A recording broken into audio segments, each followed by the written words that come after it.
Retorno das aulas presenciais após a pandemia. Que desafio iremos encontrar? Qual o legado que este cenário inédito em nosso país irá deixar para o nosso sistema de educação? Hoje vamos conversar sobre este retorno. Olá, eu sou Camila Mora, psicopedagoga, especialista em educação infantil e inovação pedagógica. Retorno das atividades presenciais. Será que dá para retornar de onde paramos? Como professora e coordenadora pedagógica, eu tenho a necessidade de trazer esse assunto para vocês. Volta às aulas dá sempre aquele friozinho na barriga. Adaptação das crianças, adaptação do professor. E neste momento, será que vai ser uma readaptação? Ou nós vamos realmente acolher as nossas crianças dentro do contexto que elas estão inseridas, dentro do cenário que nós estamos vivendo, respeitando as histórias que elas trazem, respeitando as perdas que nós tivemos? Volta às aulas sempre nos exige planejamento. Planejar aquele encontro com as crianças, aquele reencontro dos colegas, aquele momento de acolhida, a contação de história, o momento do parque. E esse retorno, como será planejado? Teremos tempo para isso? Teremos tempo para preparar-se e ponderar as necessidades que nós iremos encontrar durante o percurso? E nesse contexto de pandemia, quais são os recursos que eu terei? Quais são os cuidados que eu, enquanto professor, preciso ter para garantir a segurança dessa criança e a nossa segurança?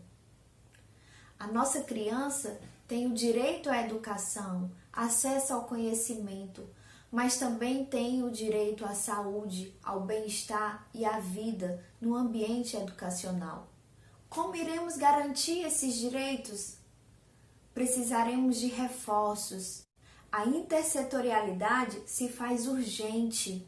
Foi e está sendo um grande desafio para a escola exercer a sua função social, de conduzir as famílias à autonomia da construção dos vínculos com as nossas crianças, a promoção de encontros que validem as aprendizagens genuínas, que nos traga o sentimento de pertence. E é por isso que precisamos saber que respostas vamos dar para este momento vivido. Qual legado que este momento, que este cenário de pandemia vai deixar para a educação? Que aprendizagens tivemos deste momento e levaremos para toda a história? A maneira como vamos recomeçar vai definir todo o nosso percurso, e é por isso que precisamos pensar sobre esse retorno. As perspectivas de retorno das atividades são muitas, mas muitas também são as indagações que precisamos fazer para não fugir às nossas concepções, a indissociabilidade entre o educar e o cuidar. Eu fico aqui pensando, como será esse processo do sono, do banho, da troca de fralda, do cuidado, do zelo, do contato afetivo com as nossas crianças? Cuidados essenciais para que se garantam experiências de qualidade para a nossa educação. A reabertura das unidades escolares tem suas especificidades. E para além dos protocolos de segurança sanitária para a reabertura dos pontos de aglomerações nesse período de pandemia, que compete à saúde discutir, para além desse protocolo, nós temos o nosso enquanto educação. É urgente que tenhamos o nosso protocolo de retorno. Precisamos dialogar com o professor. Precisamos desse cuidado, desse olhar sensível para as nossas crianças que são do grupo de risco, para crianças que têm problemas respiratórios, professores do grupo de risco, que possuem comorbidades, ou até mesmo professores saudáveis, mas que têm familiares no grupo de risco.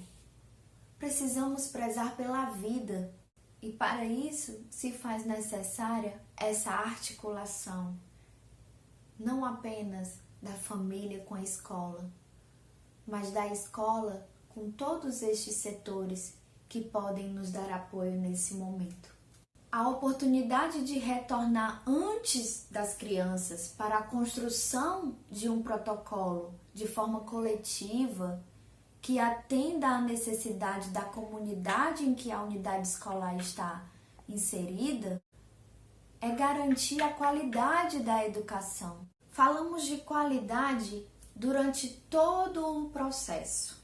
E quando eu digo qualidade, porque a qualidade da educação que nós oferecemos está diretamente relacionada com as escolhas que fazemos.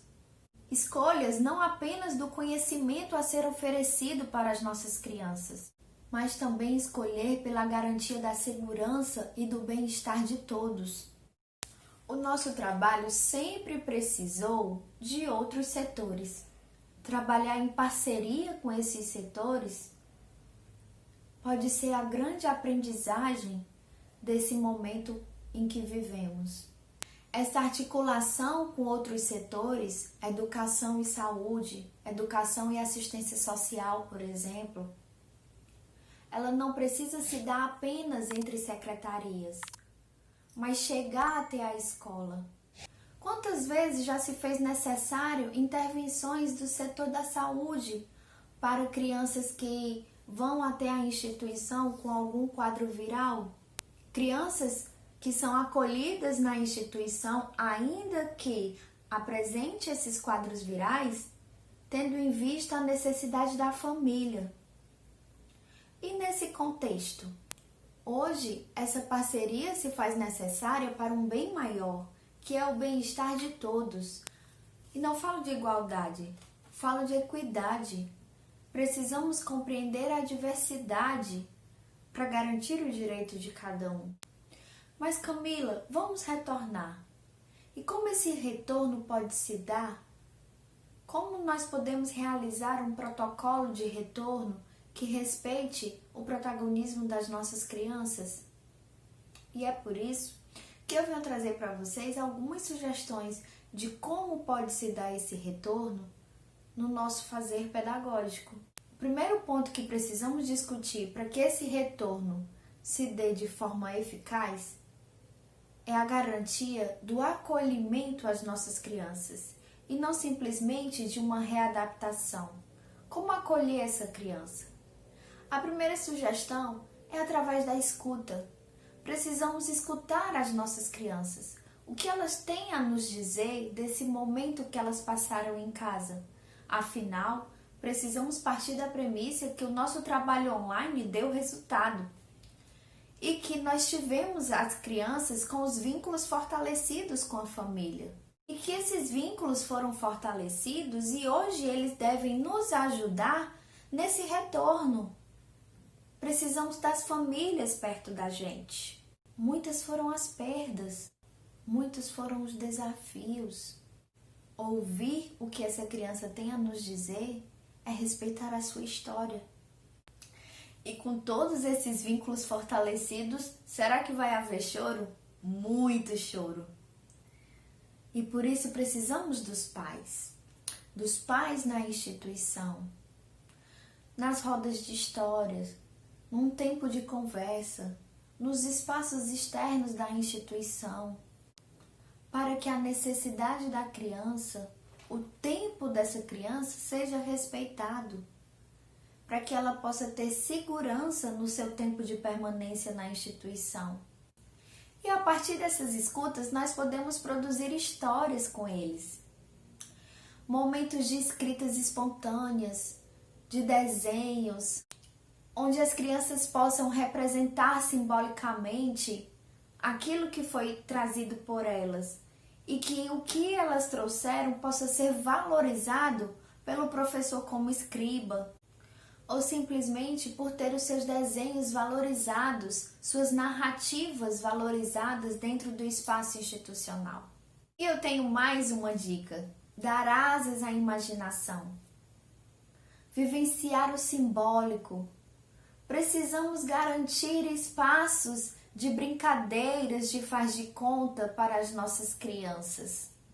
Brincadeiras tão necessárias para a livre expressão da criança e para a sua ressignificação do mundo real. Neste cenário inédito, não temos respostas, mas a história pode ser de evolução, de um tempo que paramos inusitadamente, mas que esse retorno não se deu de forma inusitada, se deu de forma pensada, sensível, valorizando o professor e a criança. De legado, podemos deixar um momento em que crianças e professores foram vistos em sua subjetividade. E chegamos ao final de mais um vídeo.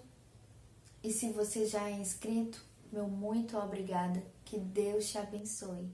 E se você ainda não se inscreveu, não esquece. Se inscreve aqui, ativa as notificações e deixe o seu comentário.